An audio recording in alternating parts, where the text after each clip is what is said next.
Hi, class. So with quantitative reasoning being fairly new in the United States, particularly in this area of the United States, being new in Ohio, I wanted to just make a short video and just explain a little bit about what quantitative reasoning is, because it is different than a traditional mathematics course that you've probably been exposed to. So I just want to talk about some of those differences and why why it's important to have a quantitative reasoning course.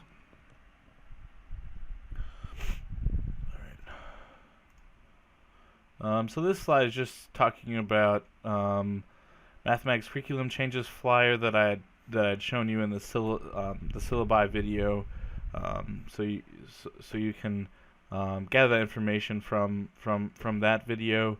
But we just went through some curriculum changes that I led at Marion Technical College, and we outlined 3 different pathways, with QR being one of those pathways as recommended by the state. And I am on part of the state committee with the Ohio Mathematics Initiative. I serve on the Chairs Network and also in a subgroup for communication, outreach, and engagement with the Ohio Mathematics Initiative. So this is a faculty-led process where math faculty in Ohio are coming together, and we really want to make it a positive experience for our students, and not have mathematics be a barrier to graduating. With the Ohio Mathematics Initiative, we identified a set of learning standards for quantitative reasoning, and these learning standards are in 3 groups. So we have a grouping of standards for numeracy, a set of standards for mathematical modeling, and then also in probability and statistics. So a quantitative reasoning course will incorporate areas of all 3 of these fields of mathematics. And here I just listed, I look at quantitative reasoning as just incorporating the most important mathematical topics that are needed by most careers, and also to be productive citizens.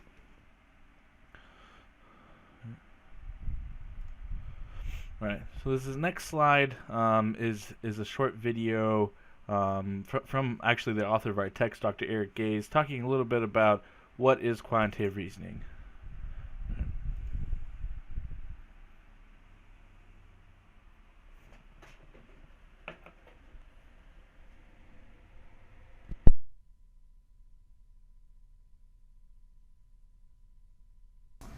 So in terms of quantitative literacy, just last week I was talking to some people at an inquiry-based statistics workshop, and they had this great metaphor that I think really captured what the difference is between a quantitative literacy course versus a mathematics course. And they framed it as pyramid building versus archaeologists. In the traditional mathematics curriculum, typically is teachers are trying to lay down this foundation of the actual mathematical language. And we have this beautiful language that's been developed that does such a wonderful job of describing the universe and all the sciences. But for students, they're sort of lost in terms of what exactly it's good for. And so they're sitting there going, what's the point? And in the pyramid building phase, you never get to the point, right? You're just always laying this foundation for the students. They don't see the utility or the usefulness or the applications of the mathematical language. As opposed to the archaeologists, who spend time digging around in the dirt and finding things and then taking those pieces and slowly putting together this sort of picture of the whole, right? This sort of holistic vision of what the mathematics is good for. And so for me, traditional mathematics instruction, traditional mathematics teachers are pyramid builders. It's the way we've been doing things. And the QuantWay project and the whole quantitative literacy movement is really a movement, as I see it, towards teachers adopting more of this sort of archaeologist type approach to mathematics, where students are exploring, engaging in the material in real world contexts, and then really getting this big picture of, wow, I see what it's good for.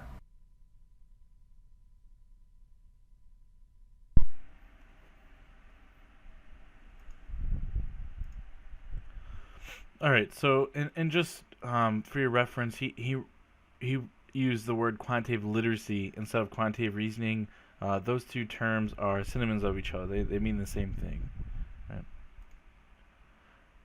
Right. Right. So in this slide, I'm just comparing a traditional math course with a quantitative reasoning course, right? So you can see in the chart on the left, in a traditional math class, right, we use abstract deductive reasoning, right?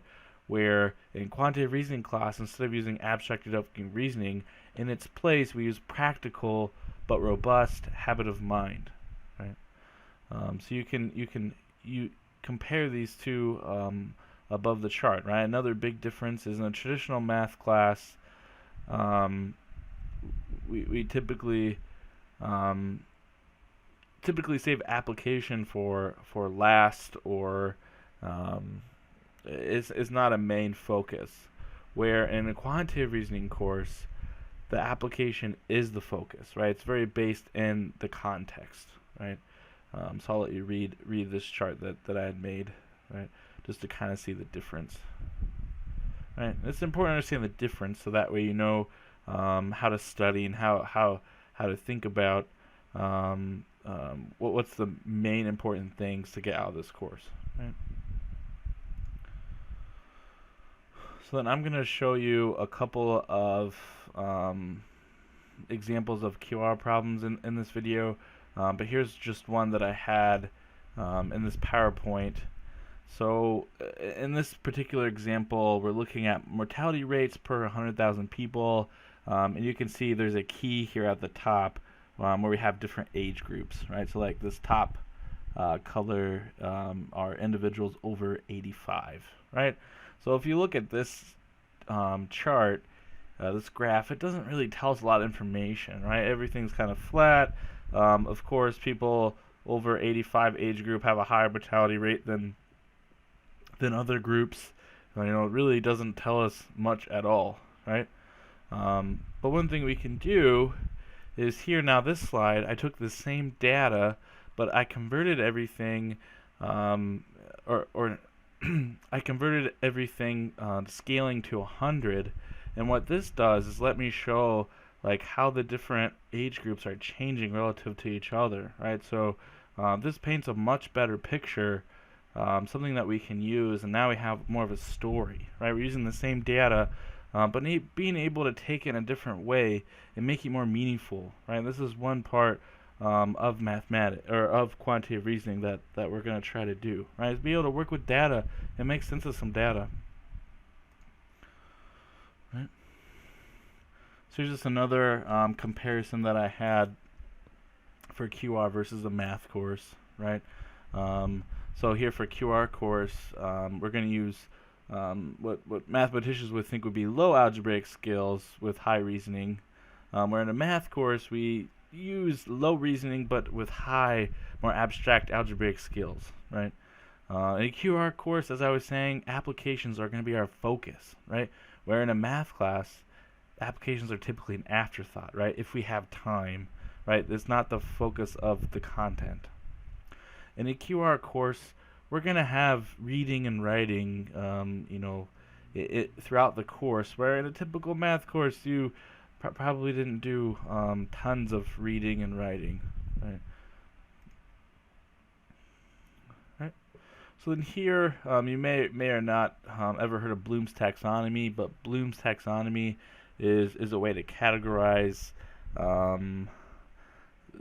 essentially kind of like the difficulty of how to state a question, right, or an assignment.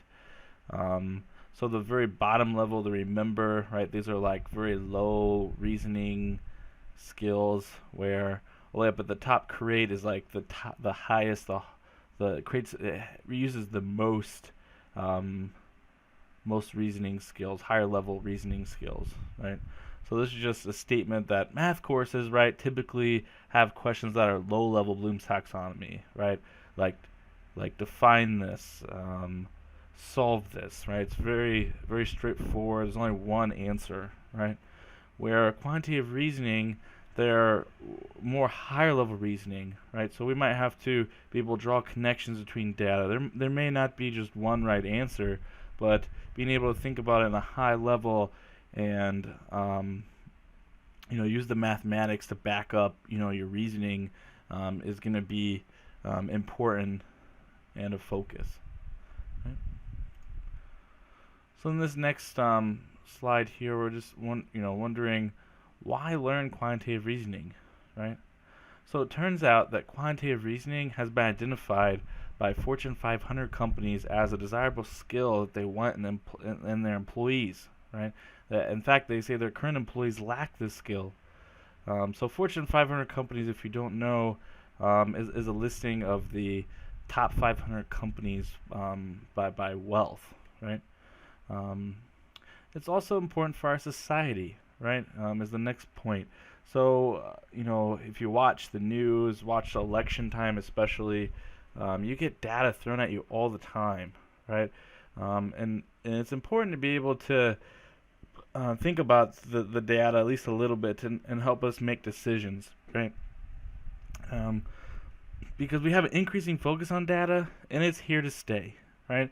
And a big part of the reason why the data is becoming such a big part of our lives are the advancement in technology. So, for example, I wear a Fitbit, and it constantly takes data of me, right? So, like, it takes how many steps I take, during what times, my heart rate and so forth, instantaneous.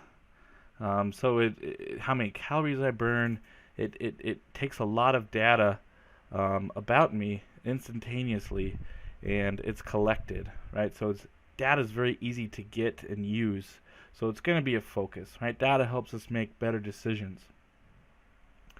And then another reason to learn quantitative reasoning is we need to close the gap in quantitative literacy, right? And I'm going to talk about this in a couple of slides. So the next slide shows some statistics that I got from the National Assessment of Adult Literacy.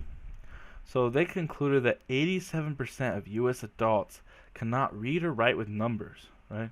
So these are what we call quantitatively illiterate, right? So, it's not okay. People, generally speaking, people don't think it's a big deal if you're illiterate, right? If you can't read and write words. It's the same context. So a part of literacy is being able to read and write with numbers, right? So we want to try to close this gap. And in this national assessment, there weren't super hard questions on there, right? So here at the bottom of the slide, I say a very small percentage of U.S. adults could, for one, compute the cost of raising their child as a percentage of their budget, right? So not many could do this. Or the last one, compute the miles they could drive with the gas left in their tank, right? So these are just a few examples of quantitative problems that people could not do, right? So then this next slide was some data that was published by the U.S. Department of Education. So this data followed the all ninth graders in 2001 and followed them all the way through 2011, right? And you can see here, in 2001, that's 100%. That's all of the ninth graders that we had, right? So roughly 4 million, right? It looks like. So then in 2005. Only 69.8% of them graduated high school, right? So that's on time, right? That's 4 years of high school. And that during that time in 2005, only 46.4% had college plans, right? Of those graduating, right? And then also in 2005, only 32.5% of them were college ready. So that means that they were able to place into a college level math and English course, and they were college ready in reading, right? They didn't require any developmental courses. And then in 2007, so that would have been 2 years into college, only 6.9% of those students were a STEM major, right? And then in 2011, right, so that would be giving 6 years of college potentially, right? Only 4.2% of those original ninth grade cohort actually graduate with a STEM degree, right? So with this data, for example, U.S. Secretary of Education Arnie Duncan saw this data and declared that we have a STEM crisis, right? Meaning that we don't have enough STEM graduates. And although that's true, and that's a fact of life, I look at this data and wonder, is this just reality, right? You know, what about the other 95.8% of students who don't end up graduating with a STEM degree, right? Is it worthwhile for them to stay on the STEM track of mathematics, right? So taking algebra, college algebra, pre-calculus, all the way to college algebra, or should we develop math courses, math content that's more suited for their area of study, right? And this is one thing that I've implemented at Marion Tech, right, that I've talked about. So that's part of this course, is being able to have another option than just a STEM preparation course, like college algebra, for example, right? So mathematics is a huge topic, right? I try to compare it to like medicine, right? There's many different doctors depending on their specialty, right? You have like a dentist for teeth, chiropractor for your skeletal system, right? Keeping that in line. There are special surgeons for different areas. There are many different specialties within the medical world, right? Like if your toe is hurting, you would not go to the dentist, for example, right? So this is very similar to mathematics, right? Mathematics is a huge topic with lots of different areas, lots of different ways to specialize, right? In fact, when you get a master's or a doctorate in mathematics, you tend to specialize in a particular area or maybe two areas, right? So kind of my goal and my thinking is, if mathematics is a huge content, let's pick out the best. Let's try to match the content with the students' goals, right? So this next slide, just a couple of books if you're interested that address quantitative reasoning, right? So they're easy reads. They're written for the average person. They're not written for a mathematician. In fact, none of these are written by a mathematician, right? But the mathematics is good in these books, however, right? So I would recommend maybe reading one or two. They're all very easy reads, very small, and it can really open your eyes to a lot of things. Okay. So in the Joel Best book, Dan Lies in Statistics Introduction, he talks about reading in a PhD dissertation. This is quoted, right? Every year since 1950, the number of American children gunned down has doubled, right? So every year, the number of American children gunned down doubles, right? So I raise the question, does this statement make sense, right? So the student did nothing wrong in this, but copied this down out of a journal published in 1995, right? So in this PhD dissertation, the student claimed this sentence, quoted it out of a journal published in 1995, right? But if you think about this for a minute and investigate this, as we're going to see on the next slide, we're wondering if it makes sense.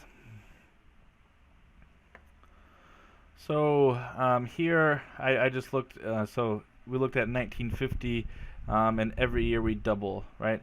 So I'm assuming that just one child was gunned down in 1950, and then every year doubles, right? In 1950, there were probably more than one, but I'm just starting with one and seeing how this grows, right? So I do this for the first 4 years to start to see a pattern, and then I generalize this for the nth case, right? Because I don't want to have to keep doing this all the way to 1995. So after I figure out the nth case, then I can use a formula for 1994 and 1995, and I get these values, right? So in 1995, if we're doubling every year, we get over 35 trillion, right? And this doesn't seem right, right? Like here we can look up the current U.S. population, right?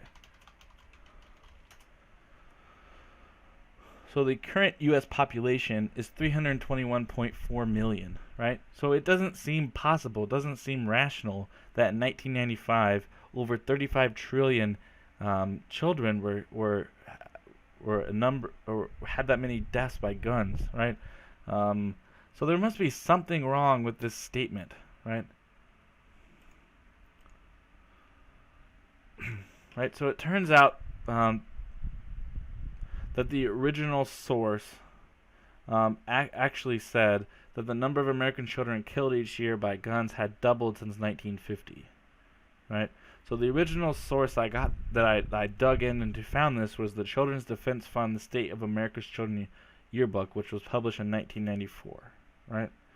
So you might wonder, what does this statistic mean, right? So the actual source, what this means is the number of American children killed in 1950 by guns is equal to 2 times the number of American children killed in 1994, right? So we double between that time span, right?